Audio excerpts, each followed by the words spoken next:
하나님의 약속하신 성령을 기다려라. 그러면 왜 우리의 구원을 이루어 주시는 예수님인데 왜 예수님이 이토록 제3위인 성령에 대해서 말씀을 많이 하셨을까? 이거는 우리의 구원을 계획하신 이는 성부 하나님, 우리의 구원을 이루신 이는 성자 예수님, 그 이루신 구원을 신자에게 적용하시는 역할을 성령 하나님께서 하신다는 것을 우리는 알 수 있습니다. 네, 그 다음에 이하 기술되는 내용은 1번에서 3번은 충분에 속하며 4번에서 11번은 강론에 속한다. 예, 이 얘기 무슨 얘기냐면 구원의 여정을 우리가 보게 되면 자, 우리가 구원은 하나입니까? 둘입니까? 하나입니다. 예, 구원은 하나지만 구원을 받는 데는 구원의 과정이라는 게 있다. 우리가 예수를 믿는다고 금방 구원의 자리까지 올라가는 게 아니라 예수를 믿어도 구원의 자리까지 가기는 여러 가지의 그 과정이라는 게 있다는 얘기죠. 그래서 우리가 이제 구원의 과정을 보게 되면 구원의 과정을 보게 되면 소명서부터 시작해가지고 중생, 회심, 칭의, 양자, 성화, 성도의 견인, 영화. 이게 대학 장로교의 개혁주의 신학에서 얘기하는 구원의 서적입니다. 구원의 서적. 그러니까 구원은 하나지만 구원을 받는 과정에는 이러한 소명에서부터 시작해가지고 중생, 회심, 칭의, 양자, 성화, 성도의 견인, 영화 이렇게 순서를 우리가 보는데 여기서 이제 우리가 소명에서부터 중생, 회심, 회심까지는 뭐라고 얘기했어요? 거기서 1번서부터 3번까지 뭐라고 했어요? 1번서부터 3번은 충론에 속하며 예, 충론에 속하고 그 다음에 3번에서 나머지는 강론에 속한다. 강론에 속한다. 그 얘기 무슨 얘기냐면 여기서 이 소명에서부터 회심까지는 불가항력적 하나님 은혜.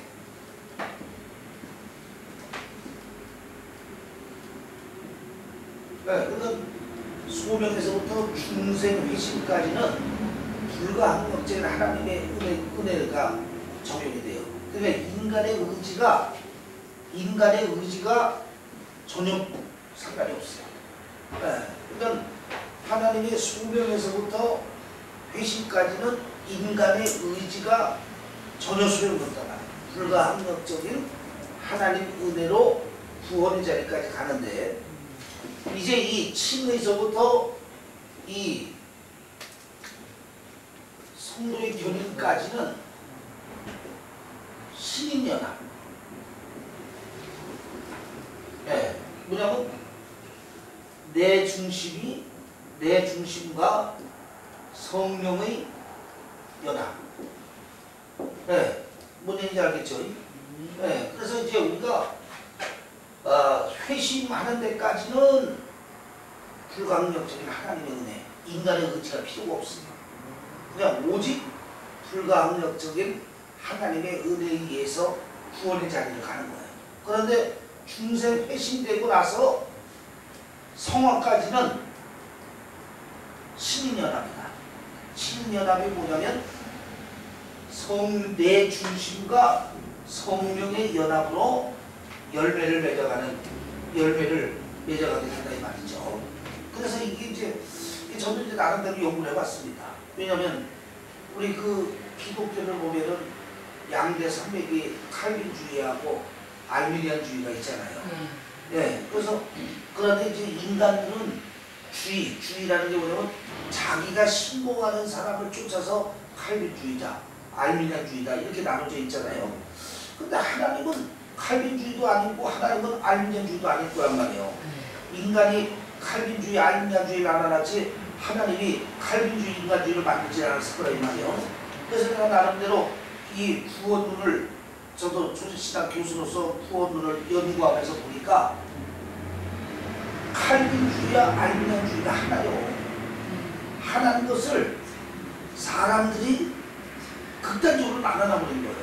왜냐하면 마틴 루터가 종교개혁을 하고 나서 그 마틴 루터의 종교개혁을 칼빈 목사님이 스위스 제네바에서 칼빈 목사님이 그 개혁의 완성을 이루었거든요. 그래서 칼빈주의를 최초로 만든 거예요. 그러고 나서 100년 뒤에 그 칼빈주의를 반대하는 사람들이 모여가지고 알미니안주의를 또 만들었거든요. 네, 그러니까 이게 마틴 루터가 우리가 종교개혁을 하다가 성공하지 못한 걸 마틴 루터가 종교개혁을 성공했어요. 그 완성을 스위스의 제네바에서 칼빈 목사님이 완성을 하면서 장로교회를 만들고 그리고 이 칼빈주의를 만들었는데 그로부터 100년 뒤에 칼빈주의를 반대하는 사람들이 모여가지고 알미니안주의를 만들었단 말이에요. 100년 뒤에 네. 칼빈 그 하신 게 왜 뭐가 마음에 안 들어서 알미니안? 네, 왜냐면 칼빈주의가 네. 너무 혹독한 거예요. 똑똑하다고. 네, 왜냐면 우리가 그거예요.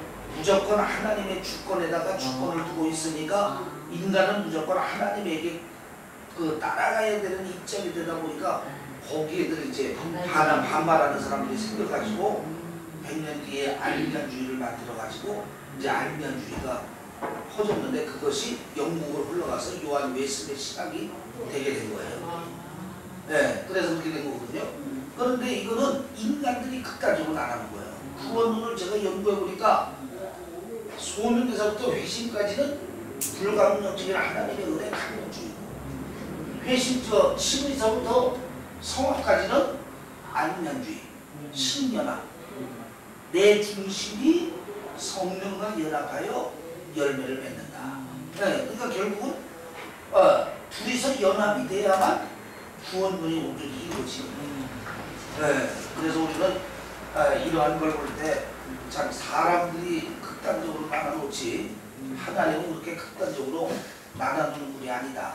또 이런 인간이 이런 오해가 생긴 이유는 뭐냐면 불가항력적인 하나님의 은혜가 성경에 있고 또 인간이 내 중심이 성령과 연합해야 되는 하나님 말씀이 있다 보니까 이거를 사람들이 나누다 보니까 칼빈주의가 되고 알미니안주의가 된다 이 말이에요. 성경에는 두 맥이 다 있어요. 뭔 얘기인지 알죠? 네, 성경에는 두 맥이 다 있는데 그 두 맥이 따로가 아니라 하나라 이 말이에요. 하나. 그런데 그걸 양쪽으로 극단적으로 나눠가 버리니까 칼빈주의가 되고 알미니안주의가 되는 거예요. 그래서 우리는 성경에 있는 내용을 충실히 바로 알 수 있는 구원관을 우리가 가져야 된다는 거죠. 왜냐하면 칼빈주의만 계속 얘기하면 이게 설명이 안 돼요.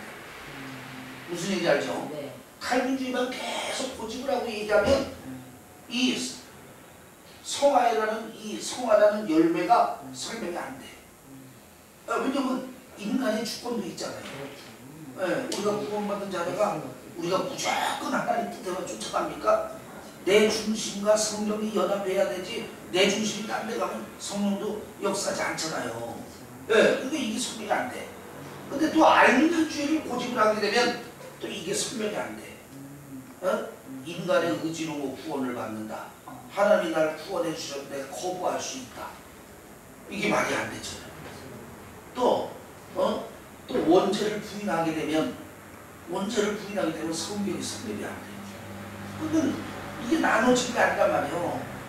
여기까지는 칼빈주의가 맞고 여기서 여기까지는 알미니안주의가 맞고 그게 결국은 알미니안주의와 칼빈주의가 하나의 하나님 사상인데 이걸 인간들이 극단적으로 나눠놨기 때문에 칼빈주의는 칼빈주의 고집하고 알미니안주의는 알미니안주의만 고집을 하고 이렇게 된 거예요. 그래서 이화신 목사님이 조직신학을 장로교에서 45년을 강의한 분이잖아요.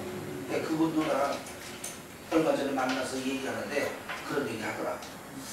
구원론을 내가 강의를 해보니까 자기도 칼빈주의의 신봉자지만 이 칼빈주의, 알미니안주의가 하나가 된 것이지 따로따로 떨어진 것이 아니다. 그걸 자기가 깨달았다. 그런 얘기를 하더라고요. 그러니까 여러분도 이런 인간의 주의가 되지 말고 성경에 있는 내용을 편협하게 알지 말고 포괄적으로 전체적인, 그러니까 장님이 코끼리 다리 만지듯이 서로 자기가 아는 부분만 붙잡고 이게 맞다 저게 맞다 하지 말고 전체적인 면을 볼 수 있는 안목을 여러분이 가지고 사명자의 길을 가야 된단 말이에요. 어느 한쪽으로만 알아가지고 편협해가지고 극단적으로 하지 말고 성경에서 벗어나지 않으라는 포괄적으로 깨닫고 포괄적으로 가질 수 있는 하나님의 사명자가 되어야 된다는 얘기죠. 예, 읽어주시기 바랍니다. 그 이어서 생명과 구원론과의 관계. 인간의 구원은 삼위 하나님의 공동작업으로 이루어진다. 예, 그리고 구원에 대한 것은 삼위 하나님의 관계로 이루어진다. 삼위 하나님의 역사로 이루어진다는 거죠. 그러면 삼위 하나님의 역사라는 것은 삼위일체를 얘기하는 거죠. 네, 삼위일체는 여러분이 실론에서 배웠죠. 하나님은 몇 분? 하나님은 한 분이신데 그 하나님 안에는 삼위가 계시는데 성부, 성자, 성령이 계시고 이 삼위 하나님은 동질 동본으로 하나고 나누어질 수 없으면서도 독립적이고 연합적으로 일하시는 분이 삼위일체 하나님입니다. 네, 그리고 또한 이 삼위일체 교리는 우리가 믿음의 교리입니다. 왜냐하면 내 이성으로 삼위일체 교리를 완전히 이해할 사람은 지구상에 아무도 없어요. 왜냐하면 피조물된 인간이 창조주신 하나님을 대체하는 거기 때문에 피조물인 인간이 창조주 하나님에 대한 기능을 다 알 수는 없다 이 말이에요. 그래서 개미가 사람이 지나가면 개미를 의식하고 피하잖아요. 개미가 사람은 의식을 해도 사람의 기능은 다 모른다 이 말이에요. 오직 우리는 성경에 기록되어 있는 하나님의 말씀을 통해서만 하나님이 어떤 분이라고 가름할 뿐이지 그 이상은 우리는 알 수 없다. 그래서 이 삼일체 교리를 확립시킨 어거스틴도 천국 가봐야 확실히 안다. 이렇게 얘기를 했을 정도라는 거죠. 그래서 하나님은 오직 한 분입니다. 하나님은 나눠질 수가 없어. 동질로 동본으로 하나이기 때문에 하나님은 절대 기독교 신앙은 유일신 신앙입니다. 근데 그 하나님 안에는 삼위가 계시는데 성부 하나님, 성자 예수 그리스도, 성령 하나님, 이렇게 삼위가 계시단 말이에요. 그러면 이러한 삼위일체가 발생하게 되게 된 원인은 창세기 1장 26절 창세기 보니까 우리라는 얘기가 나오죠. 우리. 하나님이 우리가 하나님의 형상대로 우리가 나오죠. 이 우리라는 얘기는 단수요, 복수요? 복수. 예, 복수요, 복수. 그래서 이 우리의 단수는 L인데 원어를 보면 우리라는 원어는 엘로힘이라는 거예요. 엘로힘. 그러면 우리라는 엘로힘이라는 얘기가 왜 있냔 말이에요. 엘 하나님이 해야 되는데 엘로힘이라는 이 우리라는 말이 왜 나오냐? 이걸 해석이 안 되는 거예요. 그랬는데 신약으로 와서 마태복음 28장에 보니까 너희가 제자를 삼아 아버지와 아들과 성령의 이름으로 세례를 주고 아버지와 아들과 성령의 이름으로. 그러면 아버지와 아들과 성령이 동급이라는 거예요? 동급이 아니라는 거예요? 동급이라는 얘기죠. 네, 동급이라는 얘기죠. 왜 아버지와 아들과 성령의 이름으로 세례를 주라는 얘기는 동급이라는 얘기 아니에요? 그럼 아버지도 하나님이고 예수님도 하나님이고 성령도 하나님이고, 그래서 구약은 여호와 성부 하나님 이견이 없죠. 근데 빌립보서 2장 5절 보면 예수님을 얘기하기를 뭐라 그래요? 하나님과 동등됨을 취하지 아니하고 하늘 보좌를 버리고. 그러니까 예수님을 하나님이라고 그러죠. 야, 이게 또 뭐냐? 그 다음에 성령도 하나님이잖아요. 하나님의 영이잖아요. 성령도 하나님의 영이죠. 야, 이게 뭐냐? 여기에서 나오는 교리가 바로 삼일체 교리란 말이에요. 그래서 하나님은 본질적으로 한 분인데 그 한 하나님 안에는 삼위가 있는데 성부 하나님, 성자 예수님, 성령 하나님이 계시다. 이 세 분은 독립적이면서도 하나고 연합적이면서도 세 개의 개체를 갖고 계시는 하나님입니다. 네, 이게 신비 중에 신비죠. 기독교의 최고의 신비입니다. 왜냐하면 이것은 피조물 세계에서는 찾아볼 수 없는 주예요. 오직 창조주이신 하나님만 가지고 있는 모습이라 이 말이죠. 그래서 역대 이래로 많은 이단들이 삼위일체를 부인해가지고 역대적으로 많은 이단들이 나왔어요. 그 중에 대표적인 이단이 여호와 증인. 여호와 증인은 다른 쪽의 이단적인 내용도 많지만 가장 큰 이단의 모습을 보면 예수님을 하나님의 아들로 인정을 하라는 거예요. 성자 하나님으로 인정을 합니다. 그들은 예수님을 인간과 같은 피조물의 우두머리로 보고 있어요. 그래서 이단이 되는 겁니다. 그러니까 이 삼위일체 교리를 믿지 않으면 성경이 풀어지질 않아. 그리고 삼위일체 교리를 믿지 않으면 이단이 되는 거예요. 또한 성경이 몇 권으로 되어 있어요? 66권. 네, 66권으로 되어 있죠. 근데 이 성경도 삼위일체를 얘기하는 게 성경이에요. 왜냐하면 마태복음에서부터 말라기까지는 여호와 하나님, 성부 하나님을 얘기하고 마태복음에서 요한복음까지는 성자 예수 그리스도의 생애를 얘기하고 사도행전부터 요한계시록까지는 성령 하나님을 얘기하는 게 성경입니다. 근데 성경 자체도 삼위일체 하나님을 얘기하자면 성경이 구성이 안 돼요.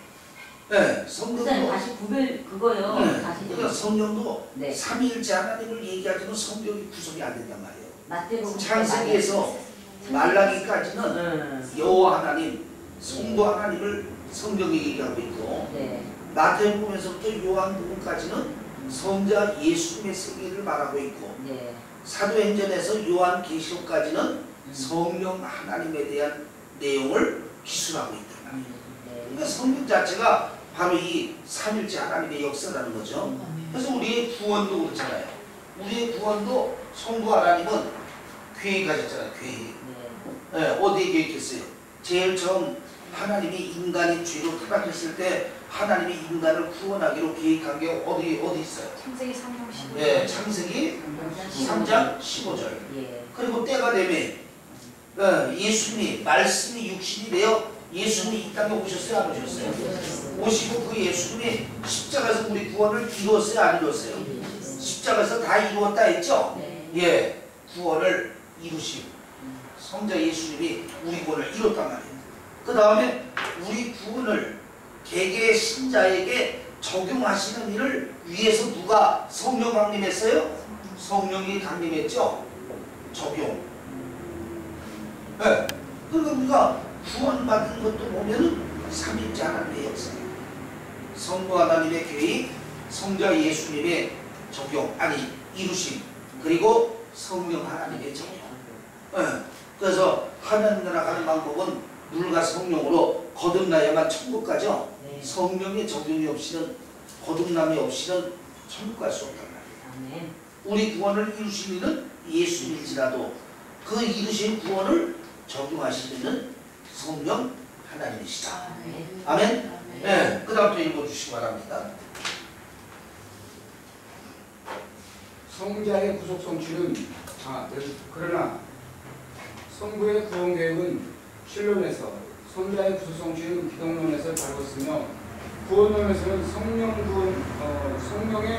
구원 적용 부분만 다루게 된다. 예, 그래서 우리가 성부의 구원의 계획은 신론에서, 성자 예수님의 구원의 이루심은 기독론에서, 그리고 성령 하나님의 구원의 적용은 구원론에서. 그래서 우리가 구원론에는 성령론이 함께 되어 있습니다. 왜냐하면 구원론을 설명하려면 성령을 얘기해야만 구원론이 설명이 되기 때문에 구원론 안에는 성령의 역사가 함께 기술되어 있다는 얘기죠. 예, 그 다음. 이 성령의 일반적 사역, 성경에서 택한 자의 구원과 관계되는 특별 원칙을 베푸시는 특별 사역은 구원론의 주된 내용이다. 그러나 성령은 특별 사역 외에도 자연과 인간을 보존하시며 발전케 하시는 기존 질서를 위한 일반 은총을 주시는 은총인데 이는 마음의 갱신까지 이르지 아니하나 인간을 도덕적으로 강화시켜 죄를 방지하며 사회 질서를 유지하고 정의를 증진시키는 역할을 한다. 네, 써요. 2. 일반 은총의 방법. 일반 교실을 통하여 자연인의 양심을 지도하고 인간의 악한 본성을 규제하는 정부를 설립하고 여론과 신적 형벌 및 보상으로 인간을 선하고 의롭게 만든다. 자, 이제 여기서 우리가 보면 성령의 사역이 있어요. 자, 예수님이 극도로 제자들에게 너희는 예루살렘을 떠나지 말고 하나님의 약속하신 성령을 기다리라 그랬죠. 그리고 오순절 날 마가의 다락방인지 누구의 다락방인지 성경 나와 있지는 않지만 흔히도 우리가 마가의 다락방이라고 얘기를 하죠. 그 다락방에서 성령 강림이 이루어졌죠. 예, 성령 강림이 이루어지면서 성령의 사역이 이 땅에 시작이 됐어요. 그죠? 그럼 이 성령의 사역은 두 가지가 있어요. 크게 나누면 두 가지가 있는데 첫째는 일반적인 성령의 사역. 두 번째가 거기 뭐라고 나와 있어요? 교제. 일반 은총의 방법. 그 다음에 일반 번째. 계시. 두 번째. 두 번째는 일반 은총의 효과. 아니 그 두 번째 일반적인 성령의 사역 다음에 특별적인 하나님의 사역 있잖아요. 특별 은총을 베푸시는 특별 사역. 네, 특별 은총을 베푸시는 성령의 사역. 예, 이렇게 두 가지로 나눠집니다. 성령이 하시는 일 가운데 크게 나누면 두 가지로 나눠진다는 거예요. 두 가지로 나눠지는데 이 성령의 일반적인 사역은 무제한. 제한이 없어요. 하나님의 선택된 자, 불택자가 없다 이 말이에요. 누구든지 간에. 인간이면 누구든지 간에 되는 거예요. 그래서 우리가 문화가 발달되고 과학이 발달되면서 의학이 발달되고 사람들의 마음이 심성이 어느 정도 감화되고 그 다음에 예수를 믿으면 질병이 치유가 되고 문제 해결이 되고 또 하나님의 은혜가 임하고 이러한 역사는 이게 성령의 일반적인 사역의 역사라는 거예요. 네, 무슨 얘기인지 아시죠? 그러니까 우리가 항상 이 하나님의 말씀이라는 것은 양대 산맥이 있어요. 그 양대 산맥을 우리가 이해를 잘해야 편협되지가 않아요.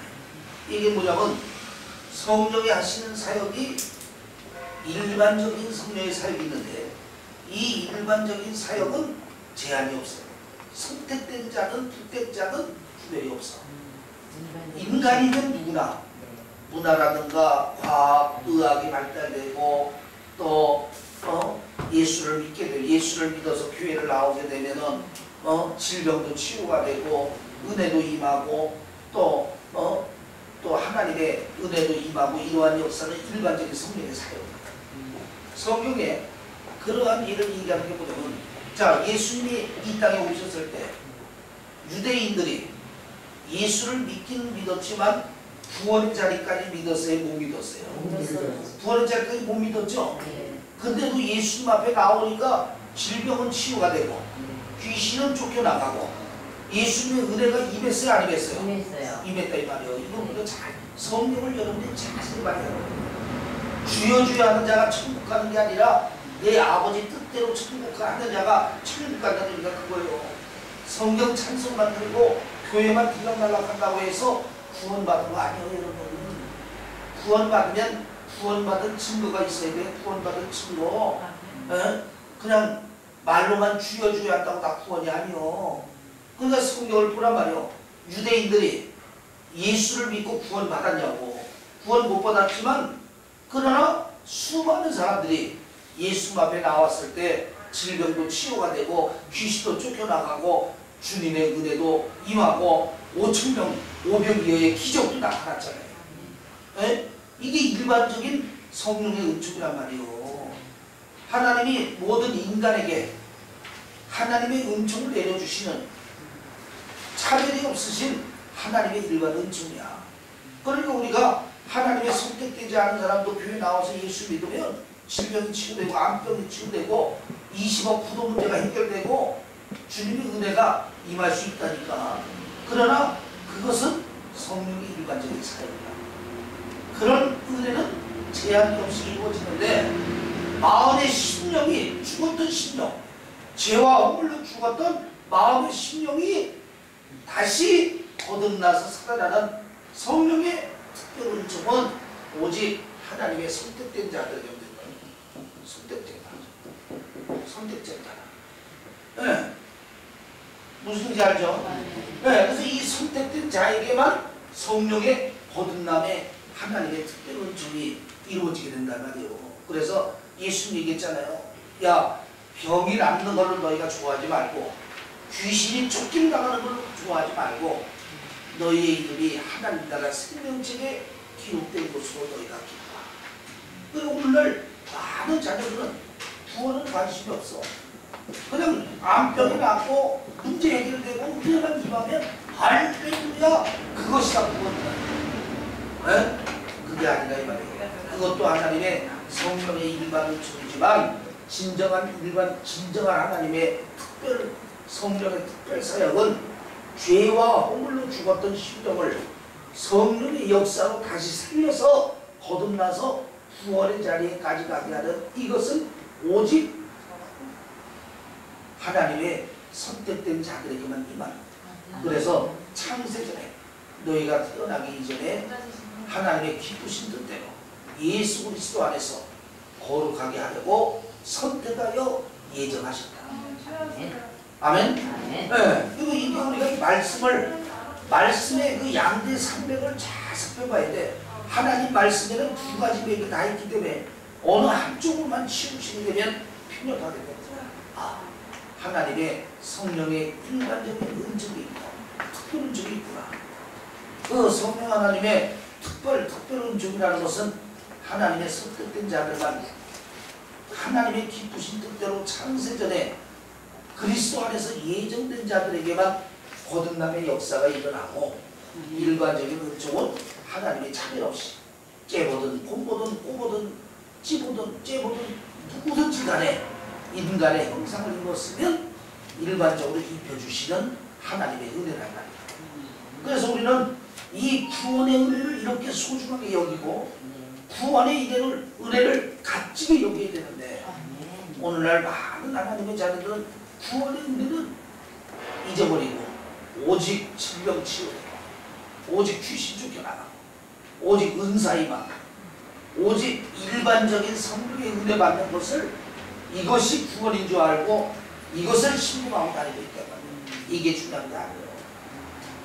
그거는 구원받은 자녀는 언제든지 나타날 수 있는 일반적인 역사고, 중요한 건 죄와 허물로 죽었던 나의 심령이 다시 성령의 역사로 살아나는 거듭남의 체험이 증거로 우리 안에 있어야만 그것이 구원받은 증거라 이 말이에요. 아멘. 아멘. 네, 그 다음 이제 넘어갔어.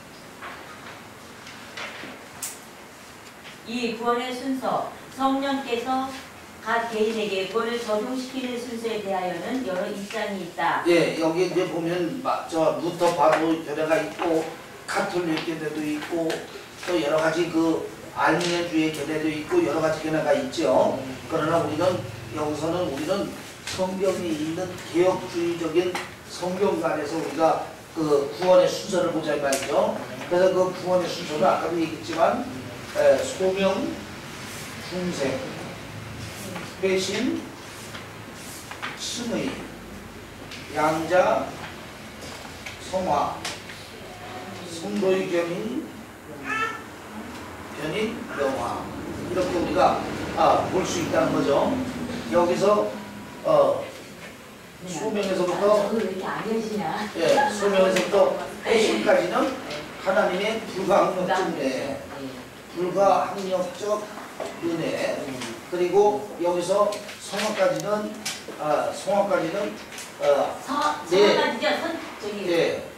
성도의 교린이 아니죠, 목사님? 네, 근데 여기서 성격이 따지면요. 네. 칭의까지는 이른다. 칭의까지요? 예, 성화의 과정이 내 중심과 성령의 연합. 예, 그러니까 성화의 과정은 성령과 내 중심의 연합이고 이 칭의까지는 회심에 따라가다 보니까 저쪽으로 간다고 볼 수가 이게 있죠. 양자는 아니고 칭의까지죠. 예예. 양자도 같죠. 양자도 맞죠? 예예. 그러니까 이 성화만 내 중심과 성령의 연합이라는 얘기죠. 예. 그리고 여기서 중요한 게 뭐냐면 소명과 중생은 차이가 있을까요, 없을까요? 차이가 있어요. 소명과 중생 사이는 간격이 있단 말이에요. 간격. 예, 이게 뭐냐면 하나님께 부르심을 받았다고 곧바로 중생되는 것은 아니다 이 말이에요.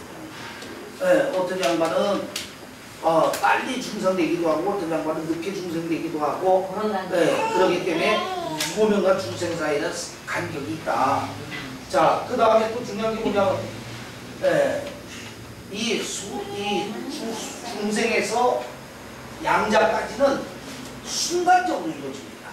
그러니까 순식간에 일어난단 말이에요. 소명이 아니고 중생부터죠? 예예. 중생에서 양자까지는 순식간에 일어나요. 순간적으로 일어나는 거예요. 순간적으로. 그리고 성화는 일평생. 평생 동안 죽을 때까지 이루는 것이 성화예요. 예, 그 다음에 영화는 미래입니다. 미래. 언제? 예수님이 재림할 때 이루어지는 거. 그래서 우리가 구원의 완성은 영화 때 이루어지는데 그래서 우리가 지금 구원받아서 천국 가 있는 것을 조직신학적으로 뭐라 한다? 중간기 상태. 목사님 그러면 성도의 견인도 그것도 평생 성도의 견인은 믿음과 신앙이 내려갈 때마다 하나님이 올려주시는 거예요. 그러니까 자동차가 그죠? 자동차가 고장이 나면 견인차가 와서 끌고 가듯이 우리 신앙과 믿음이 하나님 기대 이상으로 내려가면 하나님이 징계를 통해서라도 끌어올려 주시는 거. 그러니까 이것도 평생이라고 또 봐야 되죠. 그래서 이 과정에 준해서 이제 하겠습니다. 목사님 그러면 천국에 이제 잠시 가 있는 게 중간기예요? 중간. 중간? 부활과 강. 육체의 죽음과 예. 부활 사이에 천국가 있다 그래서 중간기 상태. 중간기? 네, 중간기 상태. 간이나 그래가지고. 자, 그럼 이제 그 다음에 또 이제 강론을 할 거니까 그 다음 읽어주시고. 기본적인 순서와 유득순서 네, 본치는 넘어가고. 글수와 연합이 있을까요? 예. 글수와 연합이 있고요. 네. 자연인은 아담과 연합되어 있으나 성도들은 그리스도와 연합되어 있다. 자, 이 얘기는 무슨 얘기냐면 자연인은 아담. 세상 사람, 성도는 하나님의 사람. 근데 그래서 세상 사람은 자연인인 아담과 연합이 되어 있다. 아담과 연합이 되어 있으면 사망이에요. 문제인지 알죠? 세상 사람들은 자연인인 아담과 연합이 되어 있으니까 사망이고 하나님의 자녀는 누구와? 예수 그리스도와 연합이 되어 있어서 승리입니다. 그러니까 이 얘기는 무슨 얘기냐면 오직 구원은 예수 그리스도로만 구원받는다. 또 읽어주시기 바랍니다. 성경에서는 이러한 내용이 그리스도 안에서라는 말로 여러 번 언급되었다. 하느님의 특별 은총으로 가능한 이 연합은 구원 영역 전체, 즉 선택으로부터 영화에 이르기까지 영향을 미친다. 예, 선택에서부터 영화까지 모든 구원의 과정은 예수 그리스도로 말미암아. 그러니까 예수가 없이는 이루어질 수 있는 구원이에요. 이루어질 수 없는 구원이에요. 이루어질 수 없는 구원입니다. 예수가 아니고서는 이루어질 수 없는 구원을 얘기하고 있는 거죠. 그다음. 첫째, 그리스도가 성도 안에 계시고 성도는 그 안에서 봉사하는 유기적 연합이다. 그래서 우리가 구원이라는 건 뭐냐면 유기적 연합이다. 즉 예수가 성도 안에 있고 성도가 예수 안에 있다. 그래서 우리가 요한계시록의 라오디가 교회에 보면 문을 두드리니 너는 문을 열라. 내가 너를 더불어 먹고 나는 너로 더불어 먹으리라. 이게 뭐냐면 유기적인 연합을 얘기하는 거죠. 그러니까 구원이 뭐냐? 예수님이 내 안에, 내가 예수님 안에. 그러면 지금도 예수님이 내 안에 계세요, 안 계세요? 계셔요. 계세요. 뭘로 계세요? 성령으로. 성령의 내재로 계세요. 네. 네, 왜? 성령이 하나님의 영이면서 그리스도의 영이기 때문에 성령이 내 안에 있는 것이 곧 예수님이 내 안에 있는 것하고 같습니다. 이게 구원받은 자의 유기적인 연합이란 말이에요. 그러니까 내 안에 성령이 없으면 예수가 없는 거고 구원받은 거예요? 못 받은 거예요? 못 받은 못 거예요. 받은 거예요. 이게 유기적인 연합이라 이 말이죠. 네. 그 다음 죄와 허물로 죽었으나 영적 생명을 다시 살아나게 하는 생명적 연합이다. 예, 생명적 연합. 예수를 믿기 전에는 죄와 허물로 우리의 영이 죽었어요? 안 죽었어요? 죽었어요. 죽었죠? 네. 그런데 예수를 믿음으로 성령의 역사로 죄와 허물로 죽었던 우리의 영이 살아났어요? 안 살아났어요? 살아났어요. 살아났죠? 네. 이거를 생명적 연합이다. 그래서 유기적 연합이 있어야 되고 생명적 연합이 있어야 된다 이 말이죠. 네. 그다음 성령께서 중재한 연합이다. 네. 또한 구원받은 자들은 성령이 내 안에 임재하죠. 아멘. 성령이 내 안에 내재해요. 네. 네. 하나님이 선물로 주신 것 가운데 믿음을 선물로 주시고 성령을 선물로 주셨어요. 그래서 구원받은 자는 다 누구든지 그리스도의 영 성령이 우리 안에 내재하죠. 아멘. 성령과의 연합이 구원이다. 그래서 유기적인 연합, 생명적 연합, 성령과의 연합이 구원받은 자의 모습이라는 거죠. 네. 그 다음 중생 역사는 하나님의 단독 사역이나 신앙생활은 하나님과 인간의 연합으로 이루어진다. 예. 자, 중생, 구원받는 역사는 하나님의 전적인 역사입니다. 이거를 우리가 불가항력적인 네. 하나님의 은혜라고 그러죠. 네. 하나님이 나를 선택하고 하나님이 나를 부르시고 하나님이 나를 구원해 주시는데 여러분이 거부할 수 있어요? 없어요? 예? 또 여러분 스스로 믿을 수 있어요? 없어요? 없어요. 내가 진짜 내가 믿는다 그러면 진짜 예수를 믿었죠. 왜 그렇게 예수 믿기가 힘들었어요? 나부터도 그렇게 예수 믿으라 해도 예수 믿기가 그렇게 힘들었어요. 왜? 내가 믿는 믿음이 아니라 하나님이 믿게 해줘야 믿음이 돼요. 네. 또 머리로는 말씀을 들으니까 하나님이 좋은 분인 줄 알고 예수 믿는 게 좋은 줄 아는데도 왜 그렇게 믿기가 어려웠어요? 그것은 내가 믿는 게 아니라 하나님의 선택으로 성령의 역사로만 믿을 수 있기 때문에. 네, 그러니까 이게 하나님의 구원에 대한 하나님의 불가항력적인 은혜잖아요. 네. 그런데 구원받고 나면 불가항력적인 하나님의 은혜는 끝나고 이제는 신앙이라는 것이 생기는데 네. 신앙은 하나님의 역사만으로 되는 게 아니라 내 믿음과 성령의 연합으로 신앙의 열매를 이루어가잖아요. 이것이 바로 신입 연합의 신앙을 말하는 거란 말이에요. 이렇게 우리는 양대 산맥을 볼 수 있어야 된다는 얘기죠. 네. 예, 그 다음에 성도 각 개인과 그리스도가 직접 연합되어 있다. 예, 또한 구원이라는 것은 성도와 그리스도의 직접적인 연합. 이 얘기는 뭐냐면 구약 시대는 제사장을 중심으로 하여 하나님께 나아가는 그림자적 시대였어요. 네.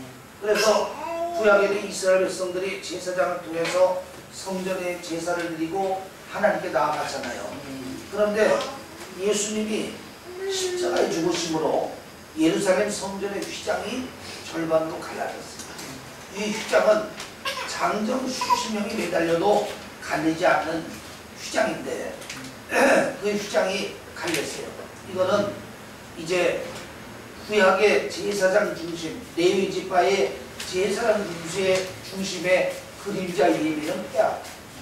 이제는 구원받는 자녀 각자가 신령과 진정으로 직접 하나님 앞에 제사장이 되어 예배드리는 시대가 열렸단 말이에요. 아멘? 그러니까 이제 우리는 예수 그리스도와 나와 직접적인 연합입니까? 제사장을 통한 간접적인 연합입니까? 직접적인 연합이죠? 네. 이거 얘기하는 거예요. 그 다음 연합으로 인해 타락고 잃어버렸던 하나님의 형상이 다시 회복된다. 예, 또한 구원이라는 건 뭐냐면 인간이 죄로 타락하기 전에는 완전한 하나님의 형상을 가졌어요, 안 가졌어요? 완전한 하나님의 형상을 가졌죠.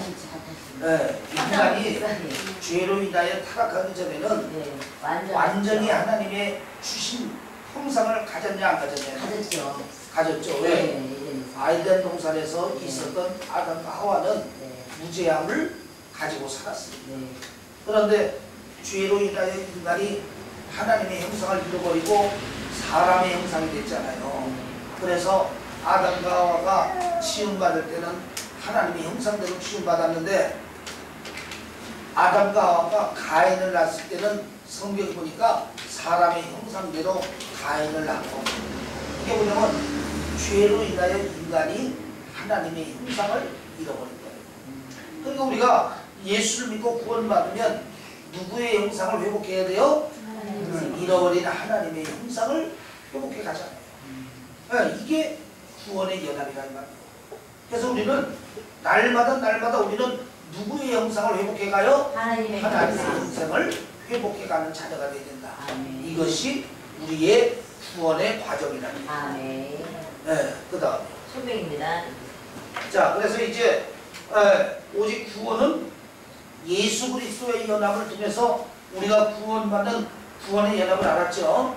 그러면 이제 구원의 제1단계는 소명입니다. 소명. 네, 소명에 대해서 읽어주시기 바랍니다.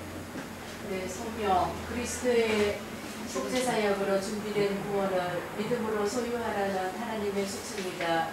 이 소명에는 자연, 역사, 이성 혹은 양심을 통한 실물 소명과 특별 계시를 통한 말씀 소명입니다. 자, 여기 뭐냐면 소명이라는 것은 하나님의 부르심이다. 부르심. 그러니까 하나님의 초청이라는 거죠. 초청. 네, 그러니까 소명받았다. 우리는 그전에 하나님께 부름받은 걸 소명받았다 이런 얘기 하잖아요. 소명이라는 게 바로 뭐냐면 하나님의 부르심, 하나님의 초청이에요. 근데 이 부르심에는 실물 소명이 있고 또 뭐라 그랬죠? 예, 특별 소명이 있다 그랬죠? 실물 소명은 뭐라 그랬어요?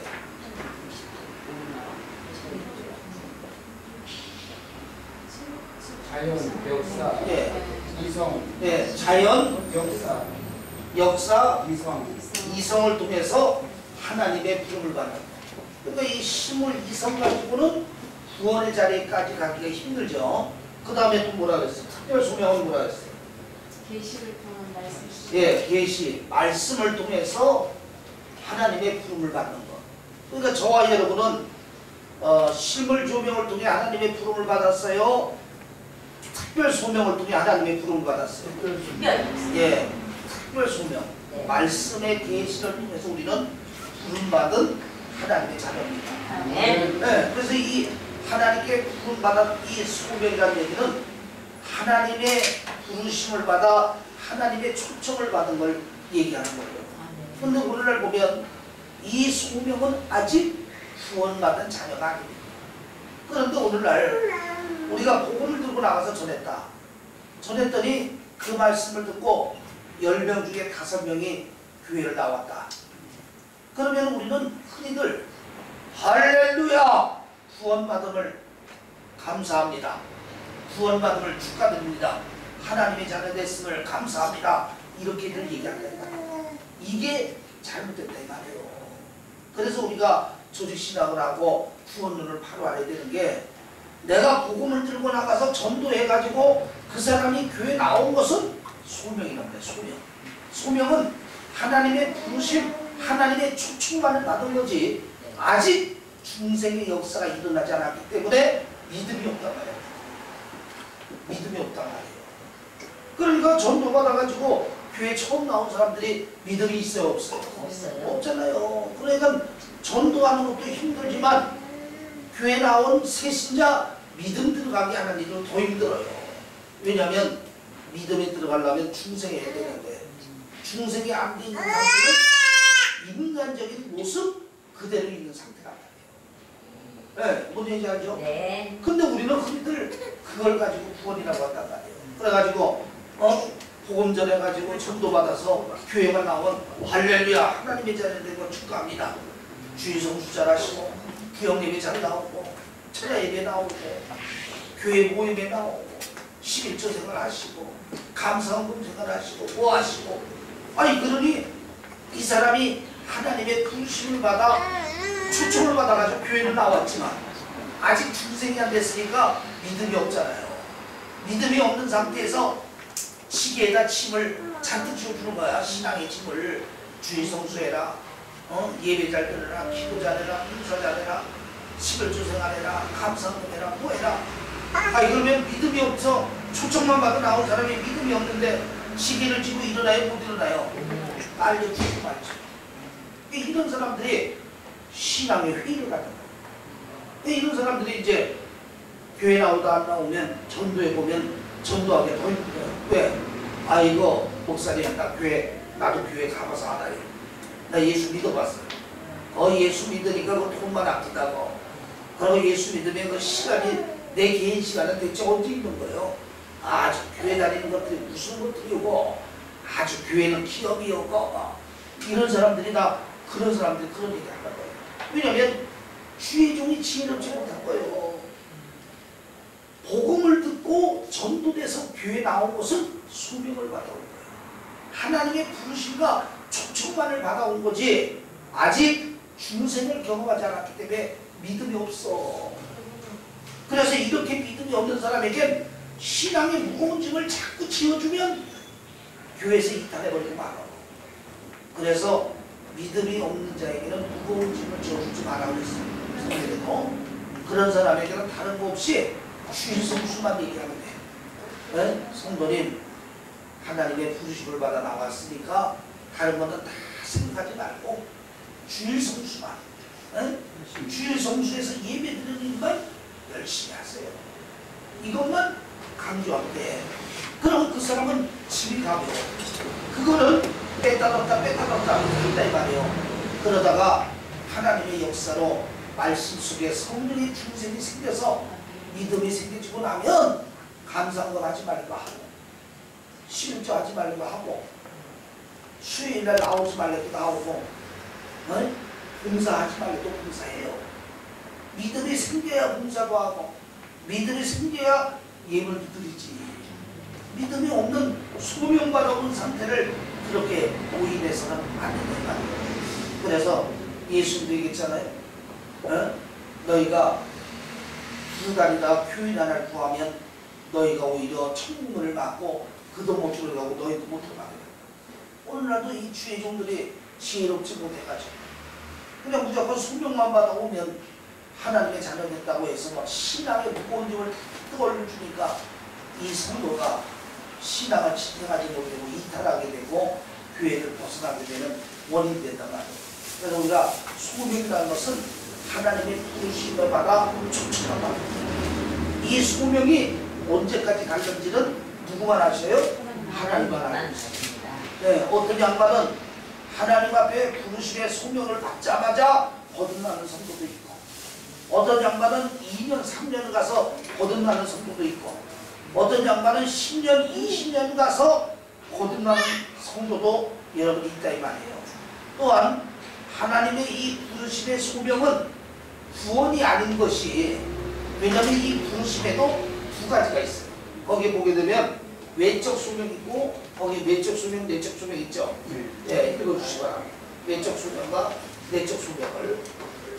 네, 외적 소명, 그리스도의 복음을 모든 사람에게 전달하는 것이나 성령의 중생시키는 역사가 뒤따르지 않으므로 구원에 이르지 못한다. 아멘. 자, 하나님의 부르심을 받아 교회를 나왔어요. 그럼 이게 소명이라 그랬죠? 네. 그러면 하나님의 부르심을 받아 교회를 나왔으면 뒤이어서 뭐가 일어나야 돼? 중생이 일어나야 되죠? 네. 근데 중생 역사가 안 일어나요. 그럼 이 사람은 하나님의 부르심을 받아 교회는 나왔으나 구원의 자리까지 가요, 못 가요? 구원의 자리까지 못 가죠? 이게 바로 초안받은 자예요. 성경에 보면 선택받은 자가 있고 청함받은 자가 있다고 했잖아요. 교회 보면은 예수 믿는 사람이 다 영적인 자녀예요, 육적인 자녀가 있어요. 육적인 자녀도 있죠? 그 육적인 자녀가 바로 이런 자녀입니다. 실물 소명이 되는 거예요. 아니야, 신문 사명으로 상관없고요. 예, 하나님의 부르심을 받아 소명을 받아 나왔잖아요. 나온 그 하나님의 말씀 계시를 통해서 부르심을 직접 특별 소명을 받아서 나왔다 이 말이에요. 나온 중에도 외적 소명이 있고 내적 소명이 있단 말이에요. 왜냐면 하나님의 말씀의 부르심을 통해서 교회에 나왔으면 내 중생의 역사가 뒤따라야 되는데 중생 역사가 일어나지 않으니까 결국은 처방받은 자가 되고 육적인 신자가 되잖아요. 이게 바로 외적 소명. 네, 하나님의 부르심을 받아 교회는 나왔으나 중생의 역사가 따르지 않아 구원의 자리까지 이르지 못하고 육적으로만 교회를 나오는 자들을 바로 외적 수명자라고 해요. 외적 수명자. 그 다음에 내적 수명자가 있죠. 내적 수명자에 대해서 읽어주시기 바랍니다. 유효성이 있으며 불변하는 이 소명에는 성령의 중생시키는 역사가 동반된다. 즉 성령은 하나님이 영원전에 미리 정하신 자를 구원하라는 확실한 목적을 가지고 그리스도 안에서 은혜로서 부르신 것이다. 아멘. 자, 내적 수명은 뭐냐면 유효성은 있어요. 그게 뭐냐면 하나님의 부르심을 받아 말씀으로 교회를 나왔다고 곧바로 중생하는 건 아닙니다. 그러니까 빠른 사람은 뭐 한 달, 늦은 사람은 2년, 3년, 더 늦은 사람은 10년, 20년 갈 수도 있지만 결국 내적 수명을 받은 사람은 성령의 역사로 중생의 역사에 일어난단 말이에요. 네, 중생의 역사에 일어나니까 구원의 자리까지 가요, 안 가요? 예, 구원의 자리까지 가죠. 이것을 우리가 택함 받은 자다. 이것을 우리가 택함 받은 자다. 그래서 우리가 하나님의 부르심을 받아 말씀으로 전도돼서 하나님의 교회에 나왔다고 해서 다 성령의 중생의 역사를 가진 게 아니야. 100명이 전도돼가지고 하나님의 교회에 나왔다 그러면 그 중에 얼마는 성령의 중생의 내적 소명을 통해서 구원의 자리까지 간 성도가 있고 또 그 중에 얼마는 하나님의 부름을 받아서 교회는 나왔지만 성령의 중생의 역사가 없어서 구원의 자리까지 가지 못하고 육적인 신자로 머물러 버리는 육적인 신자가 존재하고 있다는 거예요. 그래서 우리가 갈라디아서 보면은 자 아브라함에게는 아브라함